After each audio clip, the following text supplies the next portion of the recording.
Hi, இன்றைக்கி ரொம்பவே ஹெல்த்தியான உளுந்தங்கஞ்சி ரெசிபி தாங்க பார்க்க போகிறோம். இதை செய்கிறதுக்கு நம்மளோட அன்னை ஹோம்மேட் ப்ராடக்ட்ஸ்லேருந்து உளுந்தங்கஞ்சி மாவு தான் எடுத்திருக்கேன்.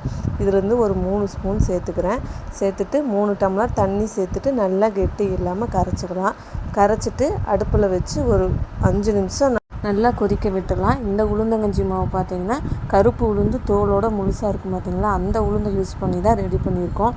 இதுலேயே ஏலக்காய் சுக்கு எல்லாமே சேர்த்துருக்கோம். இது கால்சியம் சத்து கம்மியாக இருக்கவங்க, புதுசாக ஏஜ் அட்டன் பண்ண பெண் குழந்தைகள், அப்புறம் 30 வயசாக கடந்த பெண்கள், இவங்க எல்லாருமே இந்த உளுந்தங்கஞ்சி வாரத்துக்கு 2 இல்லை 3 முறை எடுத்துக்கலாங்க. உடம்புக்கு ரொம்பவே நல்லது. இப்போ ஒரு 5 நிமிஷம் நல்லா உளுந்தங்கஞ்சி கொதிச்சிருச்சு. நல்லா பொங்கி வருங்க. கொஞ்சம் பெரிய பாத்திரமாக வச்சுக்கோங்க. இது கூட ஒரு 4 ஸ்பூன் நாட்டு சர்க்கரையும் கொஞ்சம் தேங்காய் துருவலும் சேர்த்துருக்கேன். குழந்தைங்களுக்கு கொடுக்குற மாதிரி இருந்தால் தேங்காய் பாலாக சேர்த்துக்குங்க. நம்ம ப்ராடக்ட்ஸ் தேவைப்படுறவங்க ஸ்க்ரீனில் தெரிகிற வாட்ஸ்அப் நம்பருக்கு கான்டாக்ட் பண்ணுங்கள். தேங்க்யூ.